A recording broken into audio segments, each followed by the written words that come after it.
Hello students, welcome to my channel Gyan Arohi. Last class আমি কুৰ্গৰ lesson discussion আৰু লগতে গোটেই কোৱেশ্চন আনসাৰ পাইছিলো। গতিকে আজি আমি এটা নতুন লেসন স্টাৰ্ট কৰিম যেটো হৈছে Nelson Mandela a long walk to freedom. এটো হৈছে নেলসন মান্ডেলাৰ আত্মজীৱনী হয়, অটোবায়োগ্ৰাফি, তেওঁ নিজে লিখিছিল। গতিকে এটো ৰাইটাৰ হৈছে নেলসন ৰলিহিলালা মান্ডেলা।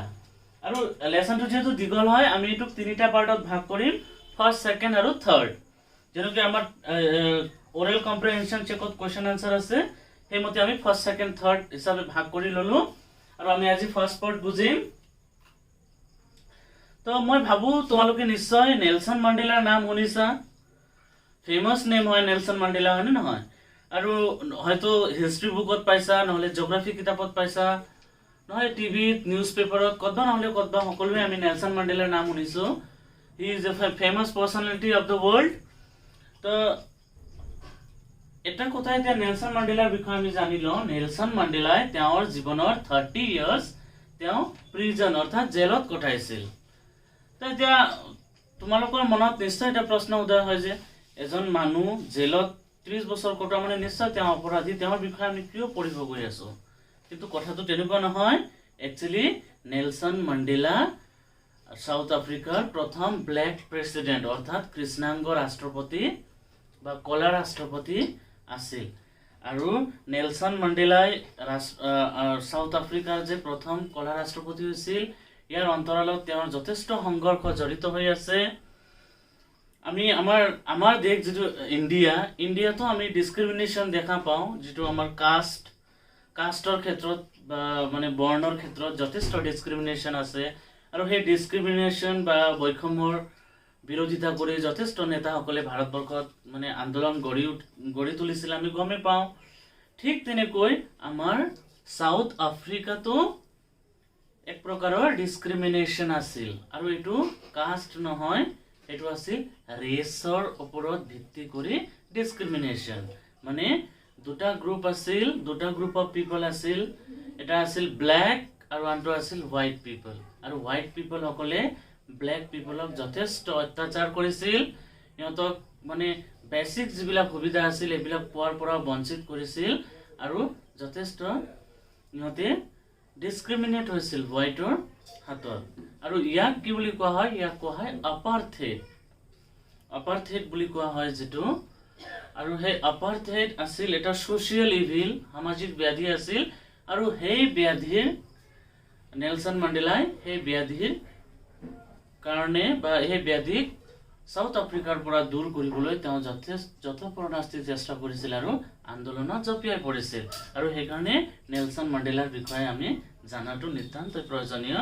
আৰু সেই আপাৰ্থেইড মুভমেন্ট তেওঁ মানে সাকসেস কৰাৰ পিছত তেওঁ প্ৰথম ইলেক্টেড প্ৰেসিডেন্ট হৈছিল আমাৰ কৃষ্ণাংগৰ ফালৰ পৰা বা ব্ল্যাক পিপলৰ ফালৰ পৰা। তো বৰ ইন্টাৰেস্টিং লেসন হয়, আসলতে বৰ জানিবলগীয়া বহুত কথা আছে ইয়াত।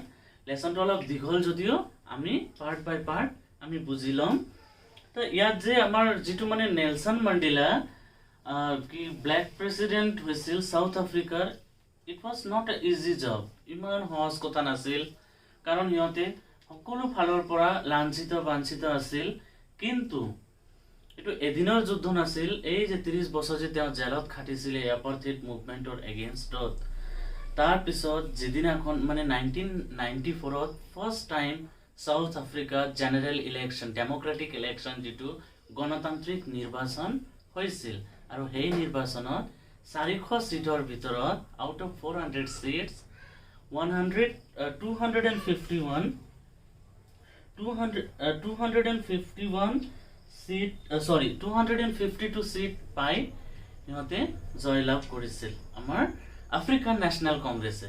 আৰু আমাৰ নেলসন মান্ডেলা আফ্ৰিকান নেশনাল কংগ্ৰেছৰ ফালৰ পৰা প্ৰথম ব্ল্যাক প্ৰেসিডেন্ট হৈছিল। গতিকে তেওঁ কি কৰিছিল প্ৰেসিডেন্ট হোৱাৰ পিছত, বা ইনাগুৰেশনটো কেনেকুৱা হৈছিল, তেওঁ কি কথাৰ কাৰণে ওয়াৰ্ল্ড লিডাৰবোৰক কোন মানুহে কংগ্ৰেচুলেট কৰিছিল নেলসন মান্ডেলাক, কোন ওয়াৰ্ল্ড লিডাৰে তাতে প্ৰেজেন্ট আছিল। আৰু তেওঁ এই ওয়াৰ্ল্ড লিডাৰ তথা পৃথিৱীবাসীক প্ৰথম কৃষ্ণাংগ ৰাষ্ট্ৰপতি হৈ কি কৈছিল, এই সকলো কথাৰ বিষয়ে আমি লেসনটোত আলোচনা কৰিম। আৰু লেসনটো আলোচনা কৰাৰ আগতে আমি ওয়াৰ্ড মিনিং বিলাক চাই লওঁ। ফাৰ্ষ্টত আছে besieged by মানে surrounded by আগুৰি থকা, emancipation freedom স্বাধীনতা, confer to give প্ৰদান কৰা, despised low opinion তিৰস্কাৰ কৰা, discrimination treating in an unfavorable manner বৈষম্য বা ভেদাভেদ, glorious means deserving fame or success গৌৰৱময় বা মহান। এতিয়া আমি লেসন স্টাৰ্ট কৰো। 10th May dawned bright and clear. For the past few days I had been pleasantly besieged by dignitaries and world leaders who were coming to pay their respects before the inauguration. The inauguration would be the largest gathering ever of international leaders on South African soil. মানে কেদিনমান ধৰি আমাৰ 10th May যিদিনাখন ইনাগুৰেশ্যন হৈছিল 10th May 1994 কেদিনমান ধৰি Nelson মান্ডেলাই মানে বিখ্যাত লিডাৰসকলৰ দ্বাৰা মানে আগুৰা খাই আছিল, বিশেষ মানে একদম ঘেৰি ধৰিছিল বা তেওঁ ব্যস্ত আছিল। আৰু এই ইনাগুৰেশ্যন আৰু এই ইনাগুৰেশ্যনটো আছিল সাউথ আফ্ৰিকান সইল, সাউথ আফ্ৰিকাৰ মাটিত বা ভূমিত প্ৰথমখন ইমান ডাঙৰ এটা গ্যাদাৰিং বা মানুহ গোট খোৱা। The ceremonies took place in the lovely sandstone amphitheater formed by the Union Buildings in Pretoria. For decades, this had been the seat of white supremacy, and now it was the site of a rainbow gathering of different colors and nations for the installation of South Africa's first democratic non-racial government. আৰু এই ceremony যেটো আছিল, এই ceremonyটো মানে যেটো sandstone amphitheater যেটো আছিল formed by Union Building Pretoria, এটা মানে Union Building এ বনোৱা amphitheater-ত এই মানে ceremony-খন হৈছিল বা inauguration. For decades this had been the seat of white supremacy.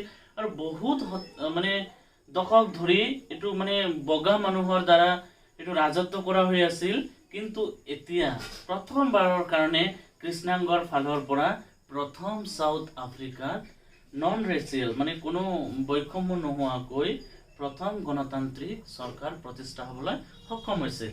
আৰু সেই on that lovely day I was accompanied by my daughter Zinani.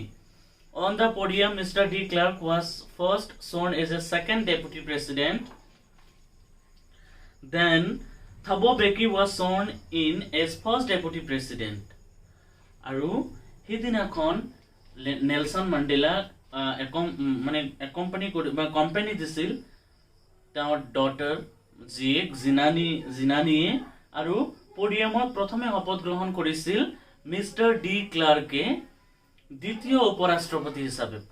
প্ৰথমতে তেওঁ শপত গ্ৰহণ কৰিছিল আৰু কি হিচাপে দ্বিতীয় ৰাষ্ট্ৰপতি হিচাপে মিস্টাৰ ডি ক্লাৰ্কে শপত গ্ৰহণ কৰিছিল।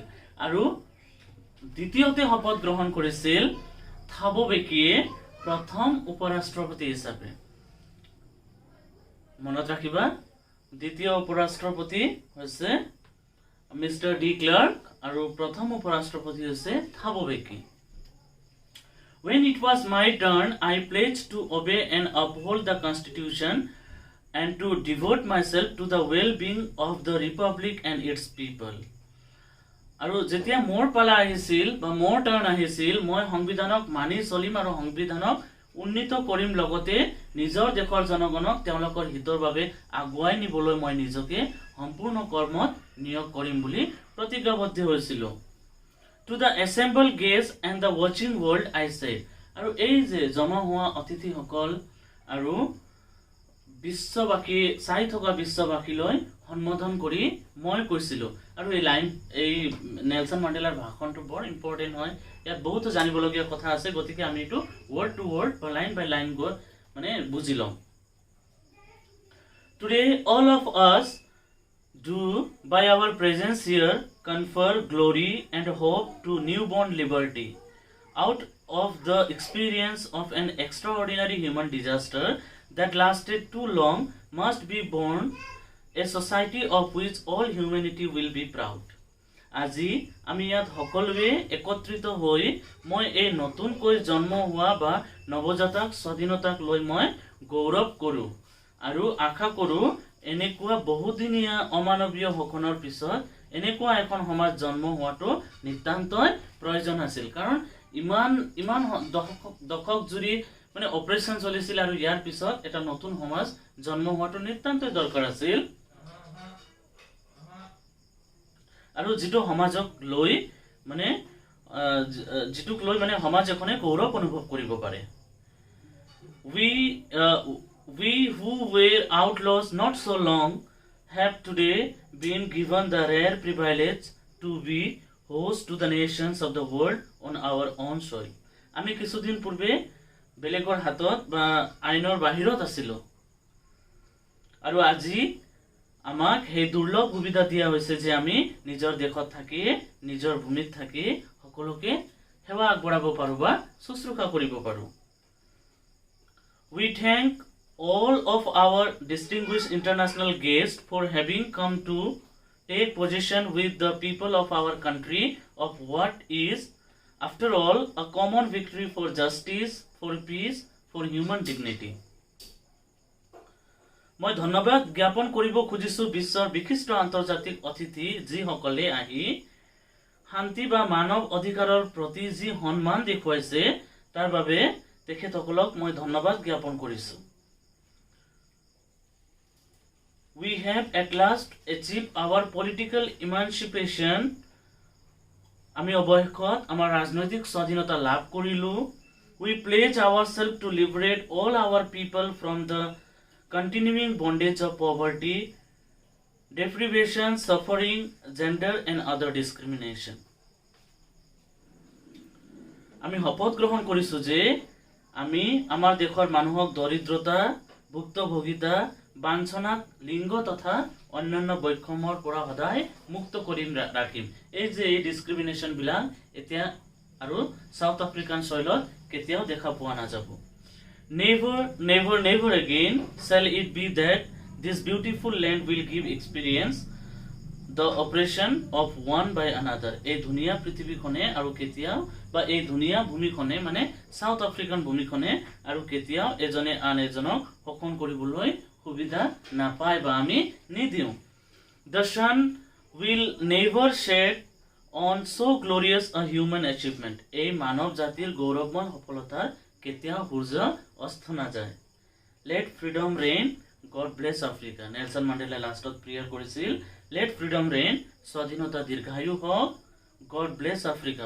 ভগৱানে আফ্ৰিকাৰ মংগল কৰক নেলসন মান্ডেলাই তেওঁৰ ভাষণত এইখিনি কথা কৈছিল আৰু এই কথাটো বৰ গুৰুত্বপূৰ্ণ কথা হয় কাৰণ ইয়াত শিকিবলগীয়া বহুত কথাই আছে গতিকে এইখিনিতে আমাৰ ফাৰ্স্ট পাৰ্ট শেষ হ'ল এতিয়া আমি ফাৰ্স্ট পাৰ্টৰ কোৱেশ্চন আনসাৰৰ পিনে আগবাঢ়ো এতিয়া আমি নেলসন মান্ডেলাৰ পাৰ্ট 1 ৰ পৰা যিমান পসিবল কোৱেশ্চন আনসাৰ হয় এই কোৱেশ্চন আনসাৰখিনি ডিসকাস কৰিম আৰু মই যিমান পাৰিছো ইয়াৰ পৰা যথেষ্ট পৰিমাণে কোৱেশ্চন উলিয়াৰ চেষ্টা কৰিছো অকল টেক্সচুৱেলে নহয় কিতাপৰ ভিতৰৰ পৰাও বহুতো প্ৰশ্ন উলিওৱা হৈছে তেতিয়া স্টাৰ্ট কৰো কোৱেশ্চন নম্বৰ 1 হু ওয়াজ নেলসন মান্ডেলা নেলসন মান্ডেলা কোন আছিল Nelson Mandela was the first black president of south Africa Nelson Mandela south আফ্ৰিকাৰ প্ৰথম কৃষ্ণাংগ বা কলা ৰাষ্ট্ৰপতি আছিল Name question number 2 name the autobiography of Nelson Mandela Nelson Mandela আত্মজীবনী খনৰ নাম কি The autobiography of Nelson Mandela is A Long Walk to Freedom Nelson Mandela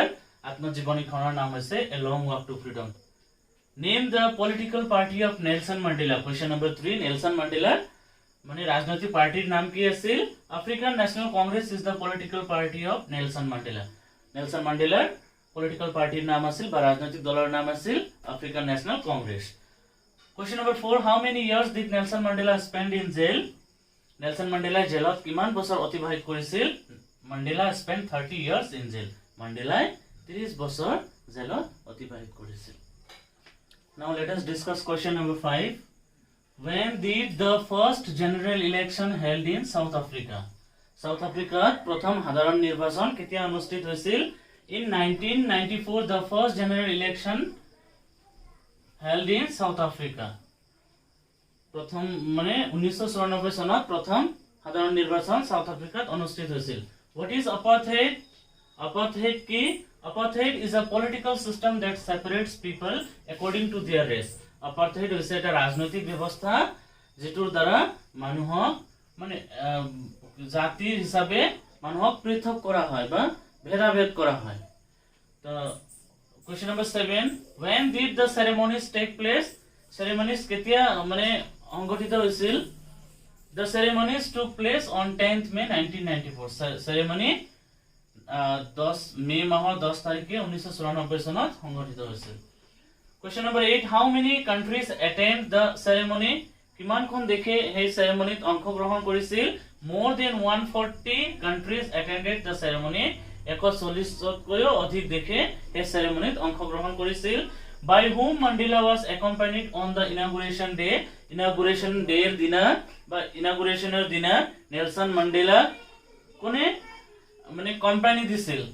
Mandela was accompanied by his daughter Zinani on the inauguration day.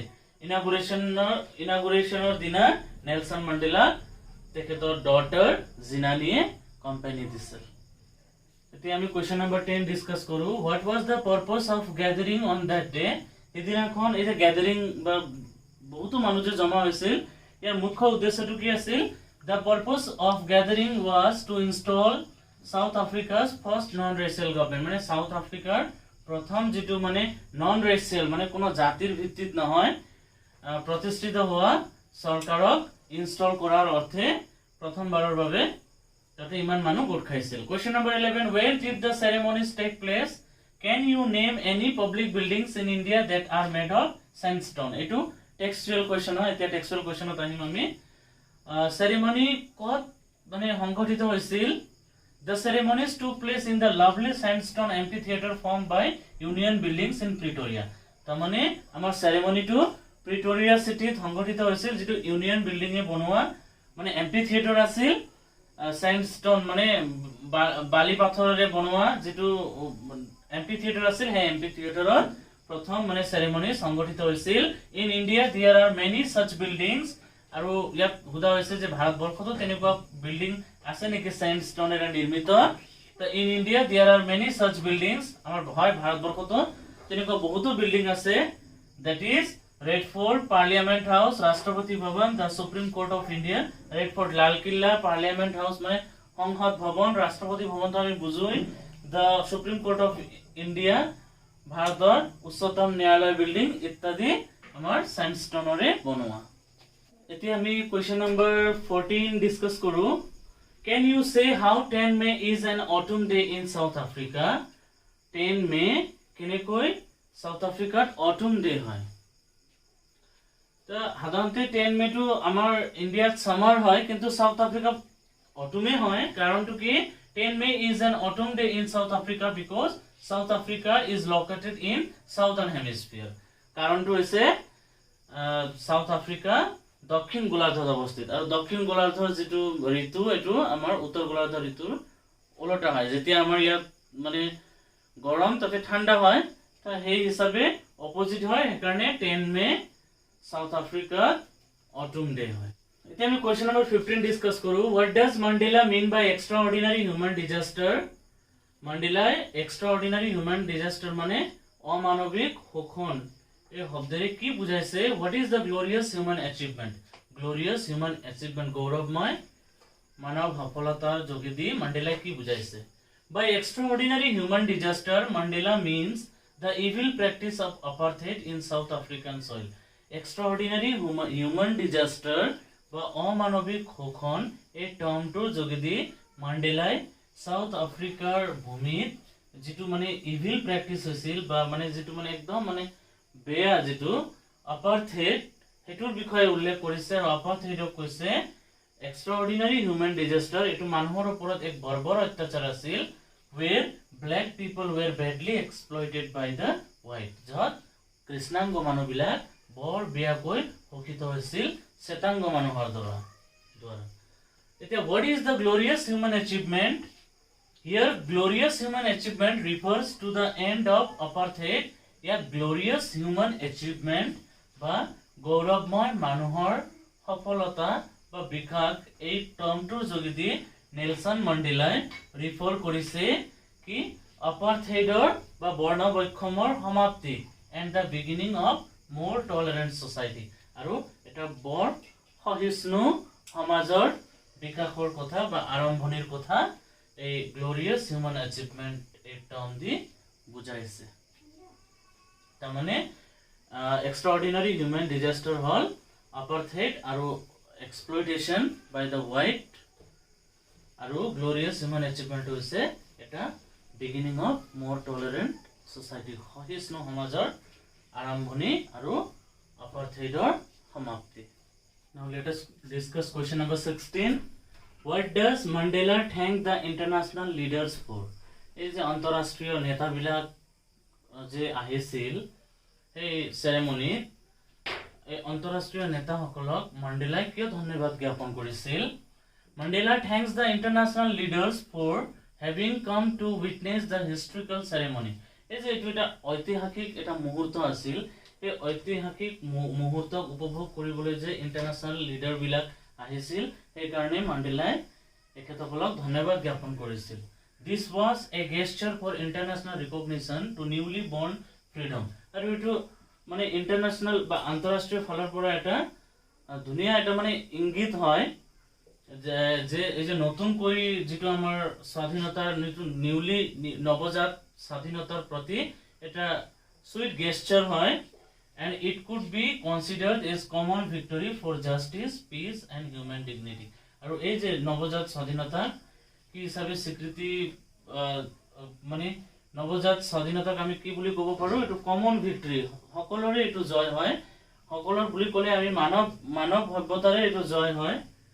For justice ন্যায়ৰ ক্ষেত্ৰত, শান্তি তথা মানৱ অধিকাৰৰ ক্ষেত্ৰত এইটো জয় হয় আৰু এইটো স্বীকৃতি দিয়াৰ কাৰণে মণ্ডেলাই ইণ্টাৰনেশ্যনেল লিডাৰক ধন্যবাদ জ্ঞাপন কৰিছিল। Question number 17. What ideals does he set out for the future of South Africa? মানে সাউথ আফ্ৰিকাৰ ভৱিষ্যতৰ প্ৰতি নেলসন মণ্ডেলাই কি আদৰ্শ দাঙি ধৰিছিল? Mandela had high hopes for the future of South Africa. মণ্ডেলাৰ দক্ষিণ আফ্ৰিকাক লৈ যথেষ্ট মানে আশা আছিল, তেওঁ আশাবাদী আছিল। He pledged to liberate all the South Africans. তেওঁ শপত গ্ৰহণ কৰিছিল দক্ষিণ আফ্ৰিকাৰ সকলো মানুহক স্বাধীন কৰিবলৈ from the continuing bondage of poverty. মানে এই যে মানে দশক ধৰি চলি থকা এই যে আমাৰ দৰিদ্ৰতা, ডেপ্ৰিভেশ্যন মানে বাঞ্ছনা, সাফাৰিং যন্ত্ৰণা বা দুখ কষ্ট, জেণ্ডাৰ লিংগ তথা অন্যান্য বৈষম্য এইবিলাক ব্যাধি দি সাউথ আফ্ৰিকা জৰ্জৰিত হৈ আছিল আৰু সেই জৰ্জৰিত হোৱা মানুহবিলাকক নেলসন মণ্ডেলাই শপত গ্ৰহণ কৰি সিহঁতক এই যে ব্যাধিবিলাকৰ পৰা মুক্ত কৰিবলৈ শপত গ্ৰহণ কৰিছিল। এতিয়া আমাৰ কুৱেশ্যন আনসাৰ আমাৰ কমপ্লিট হ'ল। আমি মুঠ 17 কুৱেশ্যনছ ডিছকাছ কৰিলোঁ। টেক্সট বুকত অকল 5টা কুৱেশ্যনছ আছিল, মই এক্সট্ৰা 12 কুৱেশ্যনছ টেক্সট বুকৰ ভিতৰৰ পৰা বনাই দিছোঁ আৰু আশা কৰিছোঁ যে এইখিনিৰ মাজৰ পৰাই পৰীক্ষাত কুৱেশ্যন কমন থাকিব, মই 100% চিয়'ৰ। আৰু এতিয়া মানে মোৰ যিটো মানে নেক্সট ভিডিঅ' আছে বা পাৰ্ট 2 এইটো পাবৰ কাৰণে কাইণ্ডলি মোৰ ডিছক্ৰিপশ্যন বক্সত যাব আৰু মোৰ চেনেল ছাবস্ক্ৰাইব কৰিব, লাইক কৰিব আৰু লগতে ফ্ৰেণ্ডছৰ মাজত শ্বেয়াৰ কৰিব। আজিৰ কাৰণে এইখিনিতে সামৰণি মাৰিলোঁ। Thank you so' much.